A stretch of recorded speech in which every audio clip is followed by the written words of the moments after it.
पाठशाला के इस कार्यक्रम में गुणस्थान की चर्चा हो रही है। अभी पहले गुणस्थान के बारे में समझाया जा रहा है।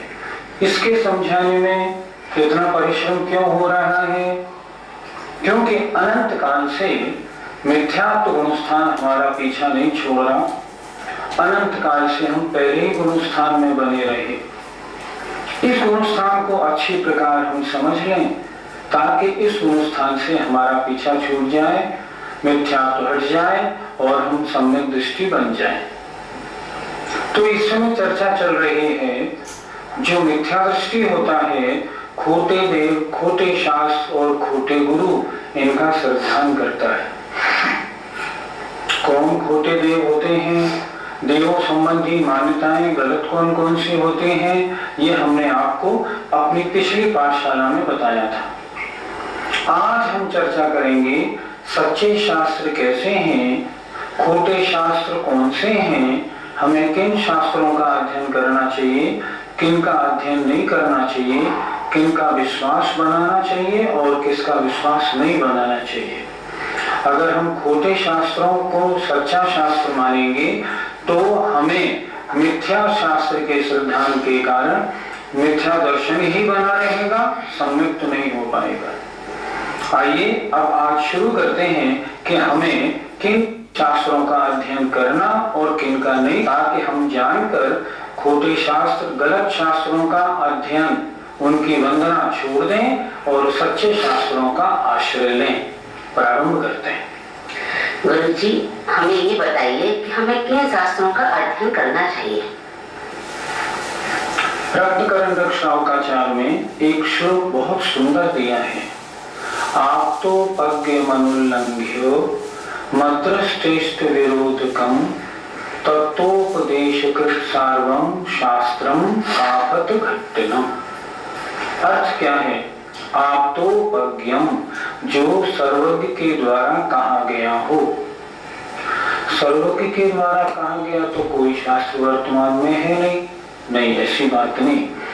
जैसा सर्वज्ञ देव ने अपनी दिव्य ध्वनि में कहा, गंधर्व भगवान ने उसका प्रतिपादन किया, आचार्यों ने उसको सुना और उन्होंने जो भी कुछ शास्त्रों में लिखा उसी के आधार से आज तक हमारी शास्त्र परंपरा चली आ रही है। जो आचार्यों ने लिखा वो सर्वज्ञ देव ने कहा, उसको जो कि तो लिखा, वे सत्य महावृत्ति होते हैं, अपनी मन मर्जी से कुछ भी नहीं लिखते। सबसे पहले जो सर्वज्ञ देव के द्वारा कहा गया, गणधर के देव के द्वारा गूंथा गया और आचार्यों के द्वारा लिखा गया हो, अनुल्लंघ्यो, जिसका कोई उल्लंघन ना करे, जिसमें इष्ट और अनुमान से कहीं भी विरोध नहीं आए, प्रत्यक्ष और अनुमान से जिसमें बिल्कुल विरोध नहीं आए। और कैसा शास्त्र होना चाहिए? तत्वोपदेश कृत, जो तत्व के उपदेश करने वाला हो, सार्वम, सबका कल्याण करने वाला हो, और जो खोटे मत हैं, अन्य मत हैं, उनका निराकरण करने वाला हो। ऐसा शास्त्र हमारे द्वारा पढ़ने योग्य है। सीधी बात, जो आगम है उसको पढ़ें, सच्चे शास्त्रों का हम स्वाध्याय करें। शास्त्र कैसा होना चाहिए? ध्यान से, जिसमें अनेकांत से वस्तु स्वरूप का प्रतिपादन हो। वर्तमान में देखा जाता है जिन लोगों ने एकांत का आश्रय ले लिया है, कुछ लोग ऐसे हैं, वर्तमान में ऐसा भी एक पंथ चालू है जो निश्चय पे जोर देता है, व्यवहार को छोड़ता है, जो स्वाध्याय पे जोर देता है, चारित्र की बात ही नहीं करता। ऐसे जो है ना, वो एकांती हैं एक तरह से। इसलिए उनके द्वारा लिखे गए, छापे गए शास्त्रों को नहीं पढ़ना। अगर हम पढ़ेंगे तो ठीक नहीं होगा, बुद्धि में विकृति आएगी। इसलिए ऐसे शास्त्रों को नहीं पढ़ना जिनमें अनेकांत का प्रतिपादन हो। जो शास्त्रवाद के द्वारा कहे गए हैं वे शास्त्र हमारे द्वारा पढ़ने योग्य हैं। शास्त्र पढ़ते समय हमें किन बातों का ध्यान रखना चाहिए ताकि गलत शास्त्र पढ़ने में नहीं आ जाए? बिल्कुल ठीक बात, इस बात का जानना बहुत जरूरी है। सबसे पहले हम देखें कौन से शास्त्र सच्चे हैं, क्योंकि अपने जैन मत में भी कुछ शास्त्र ऐसे हैं जो शास्त्र आगम सम्मत नहीं है। उन शास्त्रों का स्वाध्याय करना उचित नहीं। पहले हम देखें शास्त्र कौन सा है, इसके रचयिता कौन है, इसकी टीका किसने की है, इसका भावार्थ किसने लिखा है। आजकल भावार्थों में बहुत गड़बड़ियां हो रही हैं, इसलिए इन सब बातों का ध्यान रखें। अब मैं उदाहरण से समझाता हूं। हम शास्त्रों की बात अगर लें जो शास्त्र आगम सम्मत नहीं है, जैसे सुधर्म श्रावकाचार्य, एक आचार्य सुधर्म सागर हुए हैं 20वीं शताब्दी में, उन्होंने सुधर्म श्रावकाचार्य लिखा है। वो ग्रंथ आगम सम्मत नहीं है। अगर उसको पढ़ेंगे ना तो आपके विचार आगम विरुद्ध हो जाएंगे। जैसे पंचाध्यायी एक पांडे राजमल हो गए हैं, उन्होंने लिखा है 300-400 वर्ष पूर्व। वो शास्त्र सही नहीं है, उसको नहीं पढ़ना चाहिए। अगर पढ़ेंगे तो उसमें जो कुछ लिखा है, मान लो फॉर एग्जाम्पल कि चौथे गुणस्थान में शुद्ध उपयोग है, तो बुद्धि हमारी गड़बड़ हो जाएगी, उनको नहीं पढ़ना चाहिए। जैसे त्रिवर्णाचारों में बहुत सी बातें ऐसी लिखी हैं जो आगम सम्मत नहीं, अतः उनको ना पढ़ें। ऐसे शास्त्रों को नहीं पढ़ना चाहिए। दूसरी बात, उनकी टीका करने वाला विद्वान भी प्रामाणिक होना चाहिए। तीसरी बात, उनके जो भावार्थ लिखे गए हों, भावार्थ किन्हें कहते हैं, जो टीकाकार अपने मन से लिखता है, तो जो भावार्थ लिखे गए हों वो भावार्थ आगम सम्मत होने चाहिए। एक उदाहरण आपको देना चाहूंगा। सोनगढ़ से तत्वार्थ सूत्र का प्रकाशन किया गया। एक सूत्र है धर्मास्तिकाया भावार्थ, 10वें अध्याय का। उसका टीका का अर्थ उन्होंने किया, धर्मास्तिकाय का अभाव होने से जो सिद्ध आत्माएं हैं वो लोकांत तक जाती हैं, इसके आगे नहीं जाती। लेकिन भावार्थ बिल्कुल गलत कर दिया। भावार्थ में उन्होंने लिख दिया सिद्ध आत्माओं में इतनी ही शक्ति होती है कि वे लोकांत तक गमन करें, उससे आगे वे गमन नहीं करती। ये बिल्कुल गलत हो गया। वो लोग निमित्त को स्वीकार नहीं करते, तो निमित्त को स्वीकार नहीं करने के कारण उन्होंने धर्मास्तिकाय की बात न कह के उनको इतनी ही शक्ति वाला कह दिया। ये तत्व का प्रतिपादन गलत हो गया।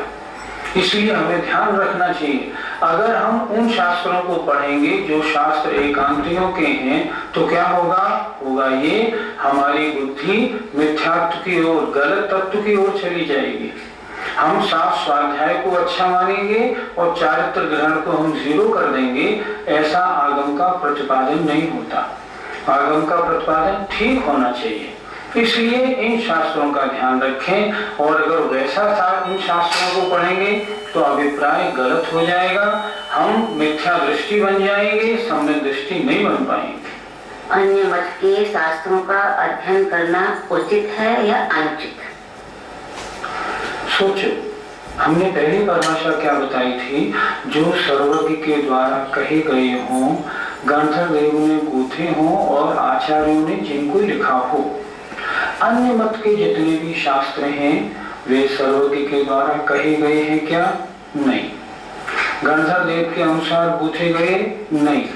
क्या दिगंबर आचार्यों ने लिखे? नहीं। जब नहीं लिखे तो उनका अध्ययन कैसे ठीक हो सकता है? दूसरी बात, जिन्होंने मोक्ष स्वयं प्राप्त नहीं किया वो हमें मोक्ष मार्ग का प्रतिपादन कर कैसे सकते हैं? नहीं कर सकते।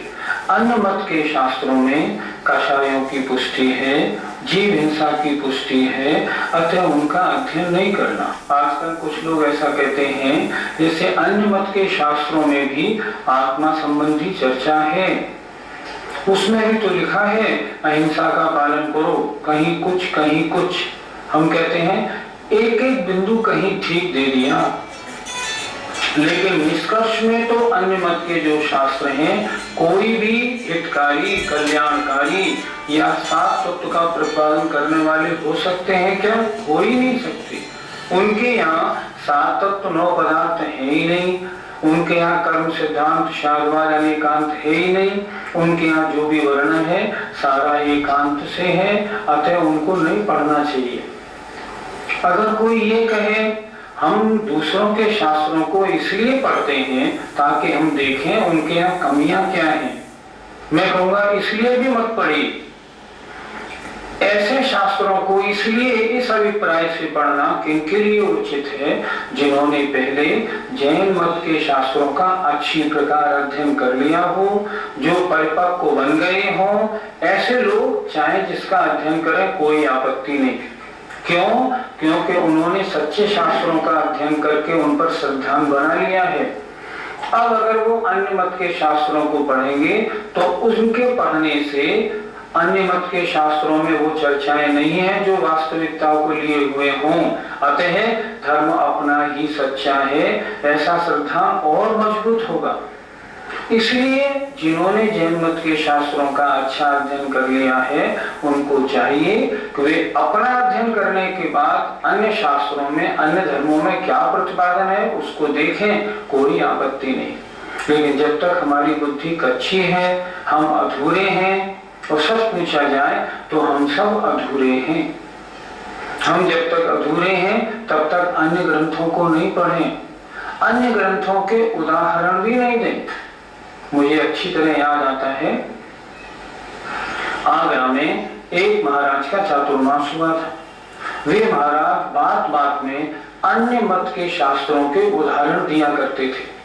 नतीजा क्या हुआ, उनके चातुर्मास के दौरान ही वहां पर अन्य मत के कुछ बुक स्टॉल लग गए और उनकी किताबें बिकने लगी। नतीजा क्या हुआ? नतीजा ये हुआ, लोगों ने अपनी अलमारियों में जहां जैन मत के शास्त्र लगे हुए थे उनमें उन ग्रंथों को भी लाके लगा लिया। मैं एक सज्जन के यहाँ गया और मैंने उनसे पूछा, ये अलमारी तो आपके शास्त्र की है, इसमें आपने अन्य मत के शास्त्रों को क्यों लगा लिया?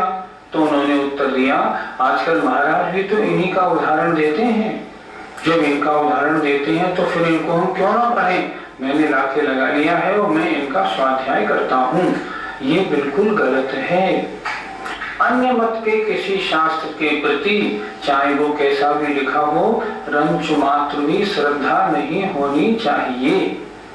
अनेकांत के प्रतिपादक दिगंबर जैन आचार्यों के द्वारा लिखे हुए जो शास्त्र हैं वे ही शास्त्र कहलाते हैं, अन्य नहीं। अगर अन्य की हम रंच मात्र भी श्रद्धा मन में बना लेंगे, उनके प्रति भक्ति, उनके प्रति आदर भाव बनाएंगे, तो मैंने कल बताया था खोटे देव शास्त्र गुरु और उनके मानने वाले, इनकी प्रशंसा मन से या वचन से अगर अंश मात्र भी की जाती है तो वे अनायतन कहलाते हैं और वो मिथ्यात्व के पोषण करने वाली होती है। अतः इनसे बचना चाहिए। इस प्रकार मिथ्या शास्त्रों का श्रद्धा हमें नहीं करना। मिथ्या दृष्टि इन शास्त्रों का श्रद्धा करता है, इसलिए वह मिथ्या दृष्टि बना रहता है। अब आइए हम कुछ और चर्चाएं करना चाहेंगे। जिन क्रियाओं को हम धर्म मानते हैं लेकिन जो क्रियाएं धर्म में नहीं आती, अगर उनका हम श्रद्धा करते हैं तो भी हम मिथ्या दृष्टि हैं। क्योंकि जो क्रियाएं पाप को वृद्धि कराने वाली हैं, ऐसी क्रियाओं को हम करें और हम सोचें हम धर्म कर रहे हैं, ये तत्व का गलत श्रद्धा है।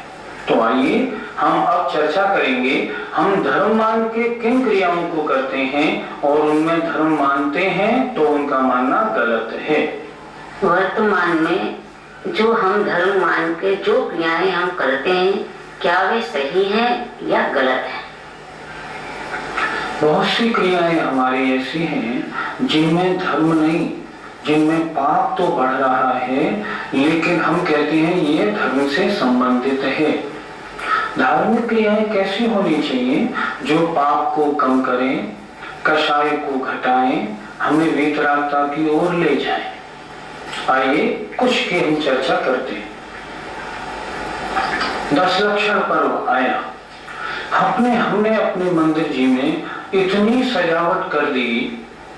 दशलक्षण पर्व बारिश के दिनों में आता है, तो खूब मच्छर आए और खूब मच्छर मरे, क्या ऐसी क्रियाओं को हम धर्म मानेंगे? नहीं मानेंगे। पाप ज्यादा हो रहा है, धर्म क्या हो रहा है? हमने देखा आचार्य ने एक जगह एक स्थान पर चातुर्मास किया था 1996 में। मैं भी चातुर्मास में दशलक्षण पर्व में गया तो मैंने देखा वहां के लोग दशलक्षण पर्व में रात्रि को 10 बजे से लेके और सुबह 2-3 बजे तक पूजा करते थे, दिन में पूजा करते ही नहीं थे। ऐसे ऐसे स्थान हैं और ऐसे ऐसे अज्ञानी जीव भी हैं जो समझते नहीं। क्या होता था, रात्रि को 10 से लेकर सुबह 2-3 बजे तक दशलक्षण पर्व में पूजा की। मंदिर जो था नदी के किनारे था, तो वहां जो पूजा होती थी रात्रि में, जो लाइटिंग वो करते थे, उसके कारण इतने मच्छर मरते थे कि सुबह तसले के तसले भरे हुए मरे हुए मच्छर निकलते थे। इतनी हिंसा होने के बाद भी वो कहते हैं हम धर्म करते हैं, भगवान की पूजा नहीं। इसको अगर पूजा मानेंगे मिथ्यात्व का पोषण होगा। आजकल क्या होने लगा, हम धार्मिक पर्वों के दिनों में, दशलक्षण पर्व के दिनों में गरबा नृत्य करने लगे। लड़के और लड़की मिलकर नृत्य करते हैं। क्या ऐसे नृत्य ये विषय कषायों को, वासनाओं को जागृत करने वाले नहीं, जागृत करने वाले हैं। इनसे हमें बचना चाहिए। हम अपने भजन इस लय से गाने लगे, जब उस धुन के आते ही हमारा मन उस सिनेमा के गाने की ओर चला जाता है, उसमें नहीं लगता। क्या ऐसा करना उचित है? नहीं, बिल्कुल उचित नहीं। आजकल देखा जा रहा है मुनि महाराजों की आरती 1008 दीपकों से, 500 दीपकों से आरती हो रही है। अब आरती में कितने जीव मर रहे हैं, क्यों? क्या ऐसा करना धर्म कहलाएगा? धर्म नहीं कहलाएगा। आजकल इन पर्वों के अनुसार देखा जाए बहुत से स्थानों पर तो भोज होने लगे, खाने पीने की व्यवस्थाएं होने लगी, तरह तरह के कवि सम्मेलन होने लगे, भिन्न भिन्न प्रकार के नृत्य होने लगे। दशलक्षण पर्व वीतरागता को बढ़ाने वाला है, लेकिन वीतरागता बढ़ाने की बजाय उसमें ऐसे ऐसे प्रोग्राम होने लगे जिन प्रोग्रामों का धर्म से कोई लेना देना नहीं, जो मनोरंजन के लिए होने लगे। हमने उनसे प्रश्न किया, ये पर्व मनोरंजन का नहीं, ये पर्व तो धर्म का पर्व है। उन्होंने उत्तर दिया, अगर ये मनोरंजन के प्रोग्राम हम नहीं करेंगे तो युवा लोग हमसे कैसे जुड़ेंगे? तो युवा लोगों को मनोरंजन के प्रोग्राम करके आप क्यों जोड़ना चाहते हैं? धार्मिक प्रोग्रामों को ऐसा रुचिकर बनाएं जो उनमें रुचि उत्पन्न हो। मनोरंजन है, लेकिन धर्म संबंधी मनोरंजन होगा, तब मनोरंजन धर्म में कहलाएगा। अन्यथा जहाँ विषय कषायों की पुष्टि हो और पाप की वृद्धि हो, वो धर्म नहीं, कुधर्म है।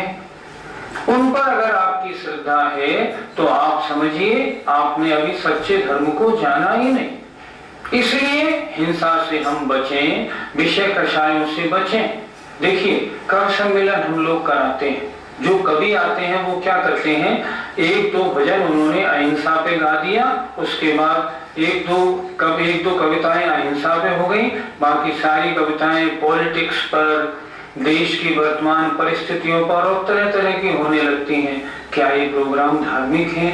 क्या हम इनको धर्म माने? अगर इनको हम धर्म मानते हैं तो ये कुधर्म है। इनको धर्म मानना धर्म का सही सिद्धांत नहीं माना जाएगा। इसलिए जिन क्रियाओं में विषय कषायों की पुष्टि हो, पाप की वृद्धि हो, उन कार्यों को बिल्कुल नहीं करना चाहिए। अगर करते हैं तो कुधर्म का पोषण है। हम महिलाएं व्रत उपवास धर्म मान के करती हैं, क्या उसमें भी कुछ गलतियां होती हैं? हाँ, वर्तमान में बहुत सी गलतियां देखी जा रही है। जैसे व्रत उपवास वाले दिन व्रत उपवास करने वाले महिलाएं बड़ा श्रृंगार करके आती है, बढ़िया से बढ़िया साड़ी, बढ़िया से बढ़िया ज्वेलरी पहनेंगी और मंदिर आएंगी। तो क्या ये पहनने ओढ़ने के लिए व्रत उपवास किए जाते हैं? नहीं, बिल्कुल नहीं, गलत। व्रत उपवास वाले दिन हमने देखा बहुत से पुरुष लोग जो होते हैं ना, दुकान पे जाते हैं, अपनी सर्विस पे भी जाते हैं। व्रत उपवास क्यों किया जाता है? व्रत उपवास वाले दिन हम अन्य सारे कार्यों को छोड़ के वो सारा उपवास का दिन अपने आत्मा के बारे में, अपने कल्याण के बारे में, मोक्ष प्राप्ति के उपायों के जानने के बारे में, पंच नमस्कार मंत्र की जाप पूजा आदि करने में लगाएं। हमारी कोशिश क्या रहती है? आज कोई झगड़ा नहीं है, न खाना पीना कुछ नहीं, तो आज हम सारे दिन अपना उपयोग शुभ बनाएंगे। अगर ऐसा किया तब तो ठीक है, लेकिन वैसा होता नहीं। हमने देखा महिलाएं घर का सारा काम करेंगी। जब सारा काम आप करेंगी तो और आपने व्रत माना, उपवास माना तो कहाँ हुआ? सुबह से शाम तक की सारी क्रियाएं तो आपने गलत की, फिर कैसा बना? हमने कुछ महानुभावों को देखा, वो क्या करते हैं, हमारे एक सज्जन निकट के रिश्तेदार, वो जिस दिन अनंत चतुर्दशी को उपवास करते हैं उस दिन 3 सिनेमा देखते हैं, एक 12 से 3, 3 से 6 और 6 से 9। थक जाते हैं, 9 बजे आके सो जाते हैं। हमने उनसे कहा आज आपने उपवास किया? बोले हाँ। इसे उपवास नहीं कहते। उपवास तो किया, उपवास संबंधी आपने जो बातें रखनी चाहिए उनका ध्यान तो रखा ही नहीं। अगर नहीं रखा तो इस उपवास को उपवास नहीं कहा जाएगा। मान लो अभी श्रावण का या भादों का महीना है और आज गर्मी है, कुछ उपवास करने वाले क्या करते हैं, घर पे आ गए, एसी ऑन कर दिया और एसी में दिन भर बैठे रहे ताकि प्यास की बाधा नहीं हो, गर्मी नहीं सताए। ऐसे उपवास नहीं होता। आप पाप अधिक करें और माने मैं व्रत उपवास कर रहा हूँ और मेरे व्रत उपवास का फल अच्छा मिलेगा, ये आपका गलत श्रद्धा है। क्रियाएं पाप की हों और आप पुण्य का फल चाहें, कभी नहीं हो सकता। बहुत से लोग क्या करते हैं, व्रत का जो उद्यापन करते हैं उस उद्यापन में दावत करते हैं। दावत में सब साधर्मियों को दान देने का विधान मानते हैं, लेकिन ऐसा नहीं होता। सारा अशुद्ध भक्षण है, अमर्यादित भोजन है। मैंने देखा एक सज्जन ने 10 लक्षण पर्व किया, जब उसकी दावत की तो उन्होंने उसमें दाल की पकौड़ियां दही में बनाई, दही का रायता बनाया। आप सोचें, लोगों को आप द्विदल का भक्षण करा रहे हैं और आप सोच रहे हैं मैं व्रत का उद्यापन कर रहा हूं। क्या व्रत का उद्यापन ऐसे होता है? नहीं, व्रत का उद्यापन ऐसे नहीं होता। व्रत तो ये करना कि पहले दिन जब से शाम को खाना अपना छोड़ा है ना, तब से लेके अगले सारे दिन अपना मन बिल्कुल भगवान के साथ बढ़ा रहे। कुछ लोग क्या करते हैं, कल उपवास करना है, आज जम के खा लो, आज गरिष्ठ भोजन, हलवा, अच्छी अच्छी चीज खा लो ताकि कल भूख नहीं लगे। अगर व्रत से इस तरह डरना है तो भी व्रत में धर्म नहीं होगा, उल्टा मैं तो कहता हूं पाप ही होगा।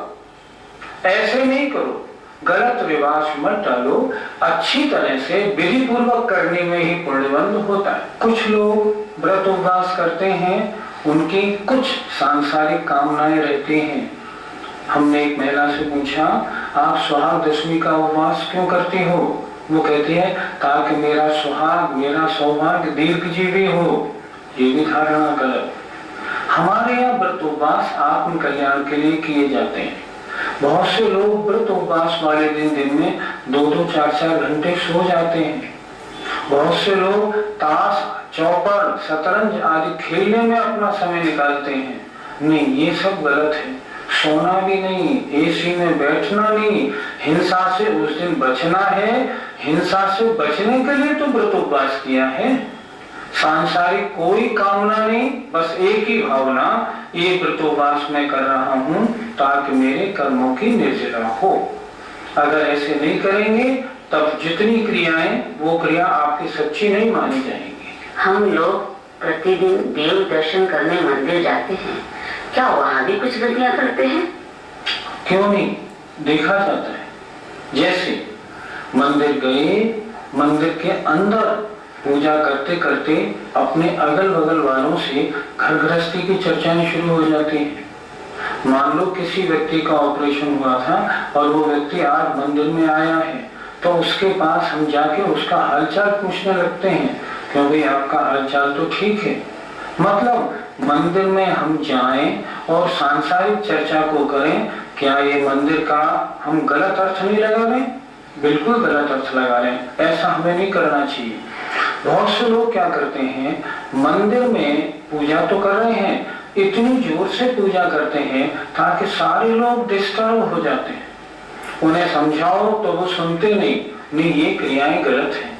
मंदिर में कोई भी कार्य ऐसा नहीं करें जिससे कषाय की पुष्टि हो, कषाय उभरे, ऐसा काम नहीं। हम मंदिर जाते हैं अपनी कषायों को कम कर ले, वीतराग मुद्रा का दर्शन करके हम अपनी कषायें छोड़ें, इसलिए मंदिर जाना ठीक है, अन्यथा नहीं।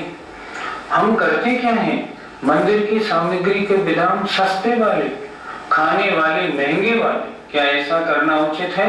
नहीं, बिल्कुल उचित नहीं। जो आप खाते हैं ना अच्छी चीज, भगवान के लिए चढ़ाएं, उससे भी अच्छी। कहते हैं आपके मकान से मंदिर अच्छा होना चाहिए, आपकी सामग्री से मंदिर की सामग्री भगवान को आप समर्पित कर रहे हैं और अच्छी होनी चाहिए। अगर ऐसे परिणाम आपके नहीं है ना, तो कैसे पुण्य बंद होगा, सोचें। इसलिए मंदिर में कोई भी काम ऐसा न करें जो पाप बंद में कारण हो। जितनी चर्चाएं आपने की, उनका मिथ्यात्व से क्या संबंध है? हम काम तो करें पाप का और माने इनसे पुण्य बंद होगा या निर्जरा होगी, इसका मतलब आपका श्रद्धान गलत। काम तो करें आश्रम का और माने संवर होगा तो श्रद्धान गलत हुआ या नहीं। मिथ्यात्व का मतलब होता है श्रद्धान गलत होना, तो ये गलत श्रद्धान हो गया। हम जिन कार्यों में पाप बढ़े, जिन कार्यों से विषय कषायों की पुष्टि हो, जिन कार्यों में मनोरंजन हो, उन कार्यों को अगर धर्म मान के करते हैं, हमें तत्व का श्रद्धान ठीक नहीं है, हम मिथ्या दृष्टि हैं। इसलिए आज के इस प्रोग्राम से हमें समझना क्या है, हम धर्म क्रियाओं को धर्म क्रिया माने, और जो क्रियाएं धर्म की नहीं है, जिनसे धर्म नहीं हो रहा, पुण्यबंध नहीं होगा, जिन क्रियाओं में पाप ज्यादा है, उनको हम पाप क्रिया माने, धर्म क्रिया नहीं। पाप क्रियाओं को छोड़ें। अखबारों में इतने लेख आने के बावजूद भी राग रंग हमसे नहीं छूटता। राग में हम झट चले जाते हैं और हटाने पे भी राग से दूर नहीं होते। ये श्रद्धान हमारा गलत है।